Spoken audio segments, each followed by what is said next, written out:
papillary muscle, largest, most prominent of three, comes out from the anterior wall of right ventricle. The tendinous cords attach to anterior and posterior cusps of the tricuspid valve. Posterior papillary muscle, small than the anterior muscle, consists of several parts. Posterior papillary muscle comes from the inferior wall of the right ventricle. Its tendinous cords attached to the posterior and septal cusps of the tricuspid valve. The septal papillary muscle comes from the interventricular septum, and its tendinous cords attached to the anterior and septal cusps of the tricuspid valve. The papillary muscles begin to contract before contraction of the right ventricle, tightening tendinous cords, drawing the cusps together. Contraction maintained throughout systole prevents ventricular blood from passing back regurgitation into the right atrium. Interventricular septum, composed of membranous and muscular parts. A strong oblique placed partition into the right and left ventricles, becoming part of the walls of each. Supraposterior part of the septum is thin and membranous and is continuous with the fibrous skeleton of the heart, forming majority of the septum. This muscular part is thick, bulges to the cavity of the right ventricle, cause the higher blood pressure in left ventricle. Septomarginal trabecula, which is curved muscular bundle running inferiorly part of the interventricular septum towards the base of the anterior papillary muscle. The trabecula is important because carries part of the right bundle branch of the AV bundle, part of the conducting system of the heart to anterior papillary muscle. Right AV orifice large to admit the tips of 3 fingers. The right atrium, as the right atrium contracts, blood is forced throughout this orifice to the right ventricle, pushing the cusp of the tricuspid valve aside like curtains. Inflow of blood to right ventricle, which is called also with the name of inflow tract, gets in posteriorly, and the outflow of blood to the pulmonary trunk, which is also called outflow tract, leaving superiorly and to the left. The blood takes a U-shaped path to the right ventricle. When it inflow into the AV orifice and outflow, which is the pulmonary orifice, are approximately only 2 centimeters apart. The pulmonary valve at the apex of the conus arteriosus at the level of the left side third costal cartilage. Semilunar, each of 3 of them semilunar cusps of the pulmonary valve, which is the anterior, the right, and the left, as a concave when viewed superiorly.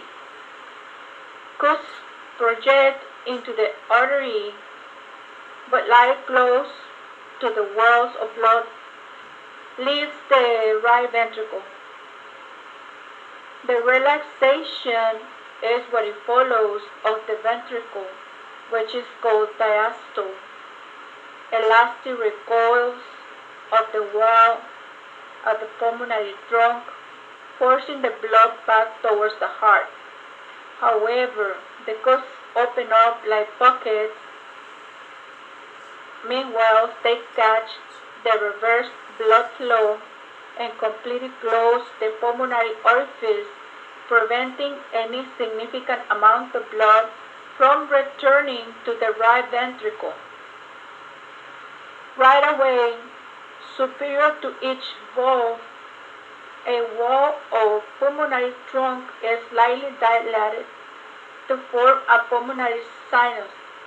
The pulmonary sinus are the spaces at the origin of the pulmonary trunk between the dilated wall of the vessel and each cusp of the pulmonary valve.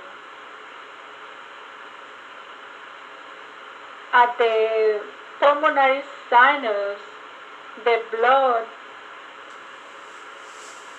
prevents the cusp from sticking to the wall of the pulmonary trunk and failing to close. At this level, in your atlas, check the interior of the right ventricle of the heart. The left atrium. This chamber of the heart forms most of the base of the heart. The valveless pair of right and left pulmonary veins enter the smooth-walled atrium. Tubular, muscular left auricle forms the top part of the left border of the heart, overlaps the root of the pulmonary trunk. A semilunar depression in the interatrial septum indicates the floor of the oval fossa. The interior of the left atrium has, first of all, a larger smooth-walled part and a smaller muscular auricle containing pectinate muscles. Second, 4 pulmonary veins, 2 inferior and 2 superior, enters its posterior wall. Third, a slightly thicker wall than that of the atrium of the right atrium. At this level, take a look in your atlas, the valves of the heart and great vessels. Take a look also the aortic valves, the aortic sinuses, and coronary arteries. An interatrial septum that flows posteriorly and to the right, a left AV orifice through which the left atrium discharges the oxygenated blood it receives into the left ventricle. The smooth-walled part of the left atrium is made by absorption of parts of the embryonic pulmonary veins. The rough wall part mainly in the auricle, representing the remains of the left part of the primordial atrium. The left ventricle, eighth chamber, forms the apex of the heart. All its left pulmonary surface and border, most of the diaphragmatic surface, arterial pressure much higher in the systemic than in the pulmonary circulation. The left ventricle performs more work than the right ventricle. The interior of the left ventricle has first a double-leafed mitral valve that guards the left AV orifice. Second, a valve are twice as thick as that of the right ventricle. Third, a conical cavity that is longer than that of the right ventricle. Fourth, valves that are most covered with a mesh or trabecular carni that is finer and more numerous than that of the right ventricle. Fifth, anterior and posterior papillary muscles, larger of those in the right ventricles, because the ventricle was hotter. And the sixth, a superanterior offload part, which is formed by the smooth walled aortic vestibule leading to the aortic orifice. 7.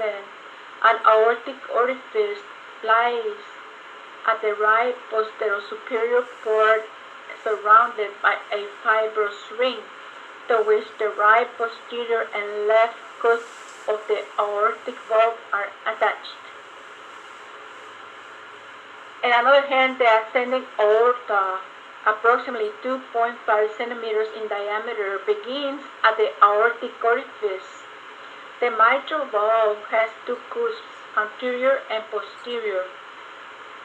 The adjective mitral derives from the valve resemblance to a bishop's mitre head address. The mitral valve locates posterior to the sternum at the level of four-costal cartilage. Each of its cusps receives chordae tendinae from more than one papillary muscle. These muscles and their tendinous cord supports mitral valve, giving away the cups to resist the pressure developed during contraction, which is pumping of the left ventricle. The chordae tendinae become taut, preventing the cusps from being forced into the left atrium. The aortic valve is located obliquely, posterior to the left side of the sternum, at level of third intercostal space. Superior to each valve, dilation of the aortic wall forms aortic sinuses. The mouth of right coronary artery is in the right aortic sinus. The mouth of the left coronary artery is at the left aortic sinus.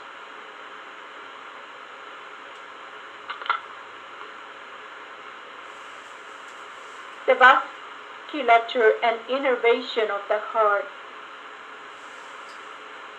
The blood vessels of the heart comprise coronary arteries, cardiac veins, carrying the blood to and from most of the myocardium. In the endocardium, some subendocardial tissue located immediately external to endocardium receive oxygen, nutrients by diffusion. or microvasculature directly from the chambers of the heart. Blood vessels of the heart, normally embedded in fat, across the surface of the heart just deep to the epicardium. Part of the vessels become embedded within the myocardium occasionally. Blood vessels of the heart receive sympathetic and parasympathetic innervation. Arterial supply of the heart. The coronary arteries, as first branches of the aorta, supply the myocardium and epicardium of the heart. Right and left coronary arteries arise from corresponding aortic sinuses, proximal part of the ascending aorta, superior to aortic valves. Coronary arteries supply both the atria and ventricles. The atrial branches are small, not apparent, as studying cadaver. No sharp demarcation line exists between ventricular distribution of coronary arteries. Dominance of the coronary arterial system defined by which artery gives rays to posterior interventricular artery. Dominance of the right coronary artery is typical, with right coronary artery supplying of the diaphragmatic surface, left coronary artery dominance approximately 10% of all the population, and there is codominance 15% of all the population. The right coronary artery arises at the right aortic sinus of the ascending aorta, running in the coronary or AV groove. Near its origin, the RCA gives off ascending sinoatrial SA nodal branch that supplies the SA node. The RCA descends in the coronary groove and gives off the right marginal branch, supplies the right border of the heart, running towards the apex, but does not reach this of the heart. After giving off this branch, the RCA turns to the left and continues into coronary groove to the posterior aspects of the heart. At the crest of the heart, there is a junction of the septa and walls of 4 heart chambers. The RCA provides rays to the AV nodal branch, supplying the AV node. The RCA gives off the large posterior interventricular artery that descends in the posterior interventricular groove towards the apex of the heart. The posterior interventricular branch supplies both ventricles and sends perforating interventricular septa branches to the fourth septum. By the apex of the heart, RCA anastomosis towards the circumflex and anterior interventricular branches of the left coronary artery. Typically or commonly, the RCA supplies to the right atrium, most of the right ventricle, part of the left ventricle, which is known the diaphragmatic surface, part usually the posterior third of the IV septum. The SA node which is approximately in 60% of all the population. The AV node in approximately 80% of the population. The left coronary artery arises from the left aortic sinus of the ascending aorta, going between the left auricle and pulmonary trunk in the coronary groove. In approximately 40% of the population, the SA nodal branch comes out from the circumflex branch of the LCA and ascends on the posterior surface of left atrium to the SA node. By the left end of the coronary groove, the LCA divides into two branches, anterior intraventricular branch and circumflex branch. The first one passes along the interventricular groove to the apex of the heart, turns around the inferior border of the heart and anastomosis with posterior interventricular branch at the right coronary artery. The anterior interventricular branch provides two ventricles and the interventricular septum. In many people, this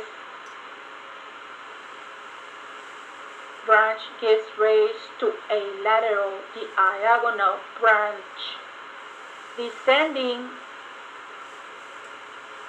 to anterior surface of the heart.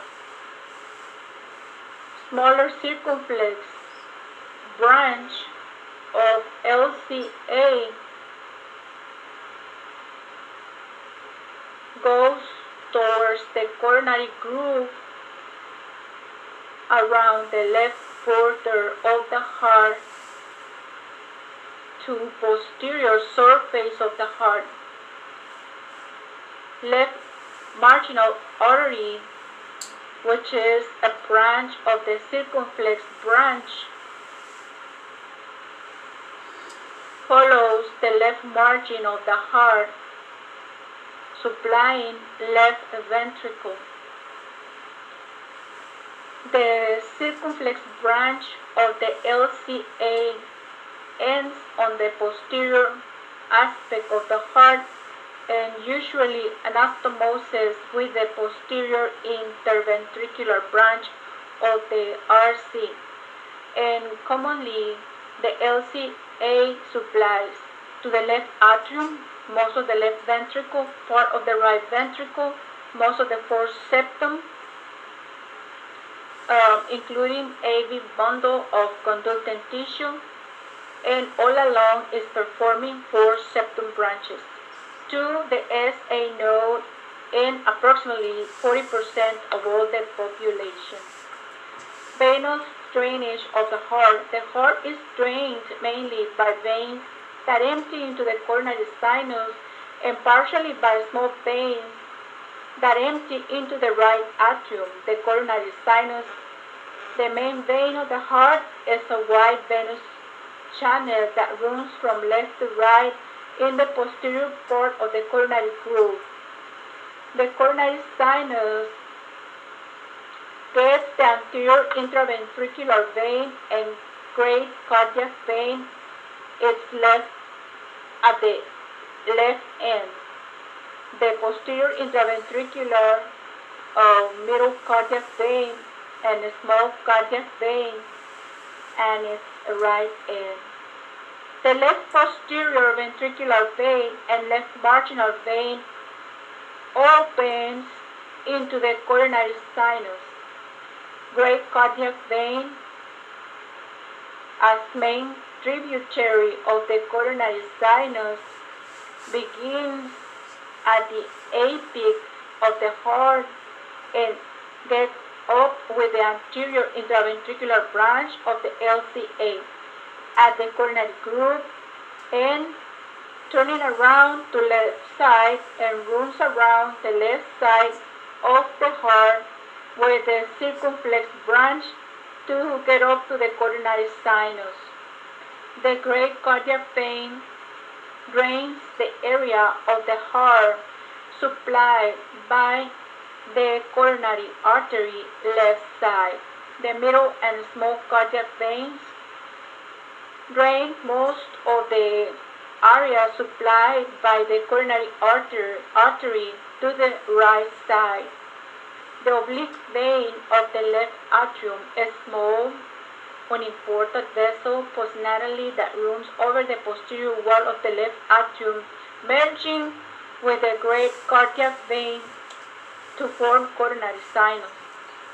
Oblique vein remnant of embryonic left SVC occasionally persists in adults, replacing or augmenting the left SVC. Anterior cardiac veins begin over the anterior surface of the right ventricle,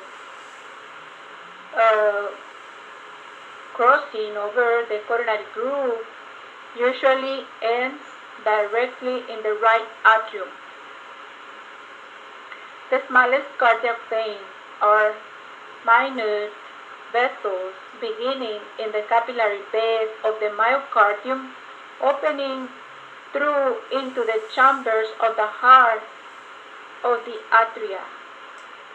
Called veins, they are valveless communication with capillary beds of the myocardium and carry blood from the heart and probably chambered to the myocardium. They might also provide collateral circulation for parts of the heart musculature. Lymphatic drainage of the heart.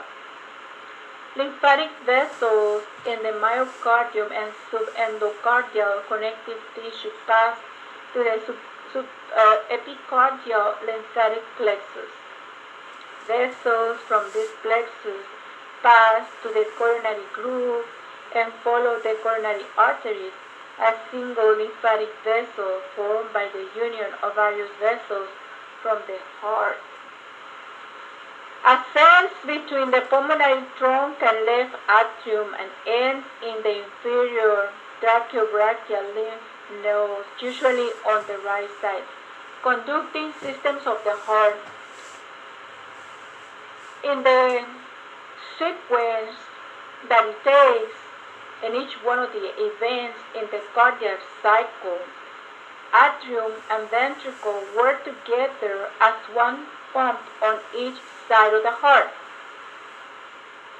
The impulse conducting system of the heart coordinates the cardiac cycle, consists of cardiac muscle cells, highly specialized conducting fibers, initiating impulses, conducting them rapidly through the heart.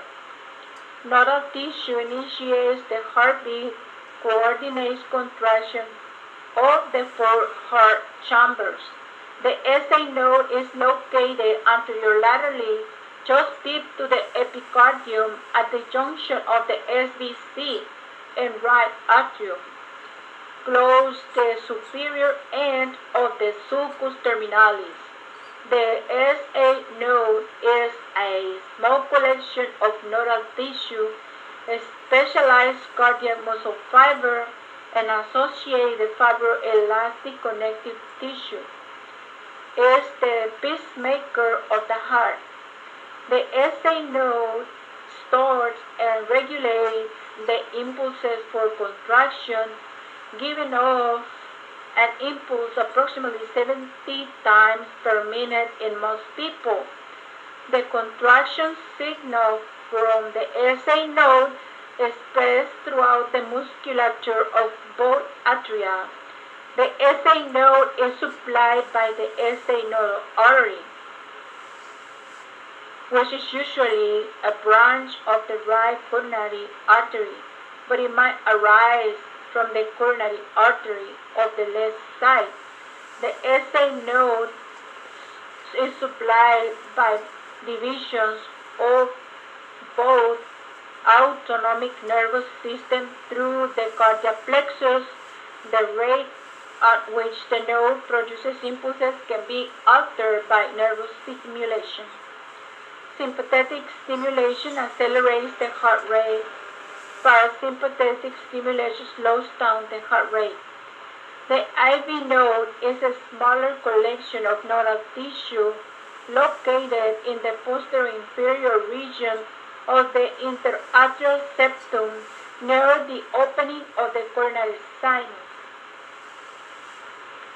generating a signal by the SA node passing through the wall of the atrium at the right side, prolongated by the cardiac muscle,